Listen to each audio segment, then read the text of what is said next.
وما اجمل هذا احساس. سيدي على النقطه اللي طرحت شي بعد. إذن بسم الله الرحمن الرحيم. اليوم طبعا هناك دورة فبراير، الدورة العادية في جلستها الأولى اللي الأجواء ديالها جد حميدة. ومن هذا المنبر كنشكر جميع أعضاء المجلس على سعة الصدر ديالهم وعلى يعني كل الملاحظات اللي تلقاوها واللي كانت كتصب يعني في الصميم. طبعا جدول أعمال الدورة كان جدول مهم لان فيه واحد مجموعه ديال المشاريع اللي غادا تخرج للوجود ان شاء الله، منها النفق تحت ارضي ديال الزرقطوني، مشروع جد مهيكل مهم اللي غادي يقلص من الوقت ديال التنقل داخل مدينه الدار البيضاء وفي المدار ديال شارع محمد السادس بالخصوص. وهناك مشروع ايضا تتمه كاميرات مراقبه لمسجد جماعه الدار البيضاء المرحله ديالو الثانيه. وكاين ايضا مشروع ديال المطرح الجديد اللي فيه تثمين النفايات، وهذا هو مشروع يعني جد مهيكل واللي كيف ما قلت غادي يشتغل على 30 سنه المقبله، يعني للاجيال المقبله ان شاء الله، للانهاء الكلي مع الطريقه ديال التمر ديال النفايات. وهذا مشروع يعني كنعتبروه مشروع المرحله لانه جد مهيكل لهذا القطاع. هناك ايضا مجموعه ديال النقاط اللي كانت مهمه، منها بعض التفويتات، وفي هذا النطاق لازم نصبر على المجهود اللي كيقوم به نائب الرئيس يعني مشكور وهو اللي مسؤول على هذا القطاع. طبعا كانوا عنده ملتمسات وطلبات، اليوم استجبوا بعض الطلبات طبعا.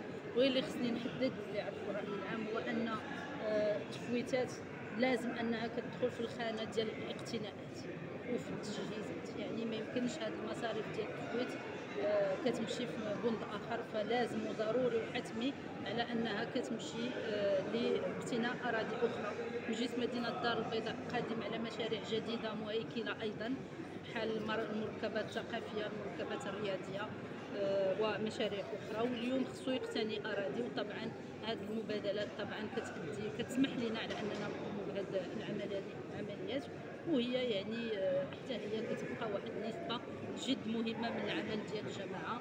كانت هناك مشاريع اجتماعيه ايضا اللي كتصب داخل مقاطعه الحي الحسني، كانت تهيئه بحيره الحي الحسني اللي عمرها معرفه التدهير، وهذا طبعا لازم ناكد عليه لان مشروع ان شاء الله برنامج عمل جماعه الدار البيضاء اللي فيه الدوره الاستثنائيه في الشهر المقبل ديال مارس واللي اليوم جاء جد مهمه من العمل ديال الجماعه. كانت هناك مشاريع اجتماعيه ايضا اللي كتصب داخل مقاطعه الحي الحسني، كانت تهيئه بحيره الحي الحسني اللي عمرها معرفه التدهير، وهذا طبعا لازم ناكد عليه لان مشروع ان شاء الله برنامج عمل جماعه الدار البيضاء اللي فيه الدوره الاستثنائيه في الشهر المقبل ديال مارس واللي اليوم جميع اللجان توصلات لي كونفوكاسيون ديالهم. غادي نشوفوا على انه برنامج عمل ل 40% كيصب في الشق المناخي. اليوم كتشوفوا على ان العالم كيعرف واحد تقلبات مناخيه، كان شحال هادي كيسحب لنا هادشي باقي بعيد، ولكن اليوم كنشوفوا على انه قريب بزاف. يعني اليوم النسبه ديال اكسيد الكربون مدينه الدار البيضاء جد عاليه، وكنطمحوا على اننا نقلصوا من هذه النسبه بزياده المساحات الخضراء، باقامه عمليه تشجير مهمه داخل مدينه الدار البيضاء. اليوم عندنا واحد الرقم ديال 2 ديال الامتار تقريبا لكل مواطن، بغينا نرفعوا من هذا الرقم ان شاء الله. فهاد الشيء كلهم يعني مشاريع بيئيه بامتياز اللي تقريبا غتاخذ 40% من القسط ديالها في برنامج العمل الجماعه. ايضا كاين برنامج ديال تدوير المياه العادمه من اجل السقي اللي تا هو برنامج بيئي 100%.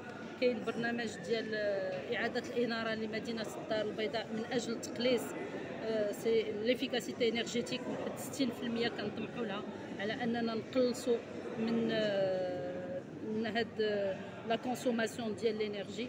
فكنظن على ان واحد مجموعه المشاريع اليوم خدامين عليها مجلس. ونعاود ناكد يعني برنامج عمل ما تعطلش، برنامج العمل كان واحد الوقت خدا الوقت اللي كان خصو ياخذه، لان اليوم جبنا مشاريع حقيقيه اللي ان شاء الله غتنجز. وجدنا لها الشراكه، وجدنا لها البرمجه الماليه، ووجدنا لها الوعاء العقاري. فاليوم يمكن نقولوا وخير دليل يعني هذا المشروع ديال المصنع ديال تمر النفايات هو بدا اليوم، مازال ما تحطش في برنامج الاعمال، وحنا ديجا كنصادقوا على الاتفاقيه. فهذا الشيء كله لان عندنا صراع مع الزمن، هذا الشيء كله خصو يخرج للوجود في الاونه المقبله، عندنا حتى ل 2025 باش المطرح يولي اوبيراسيونيل. وبذلك داكشي علاش كتشوفوا على اننا في واحد الديناميه اللي جد مهمه. طبعا اشكر نساء ورجال الاعلام على المواكبه ديال شؤون مجلس جماعه الدار البيضاء، وكيف ما شفتوا على انني حثيت على القسط ديال التواصل. طبعا هو شق مهم لتنوير الراي العام، وانا كنسطر على لتنوير الراي العام ولاعطاء حقائق ديال العمل ديال مجلس جماعه الدار البيضاء. فكنشكركم على كل المجهودات اللي كتقوموا بها، وشكرا.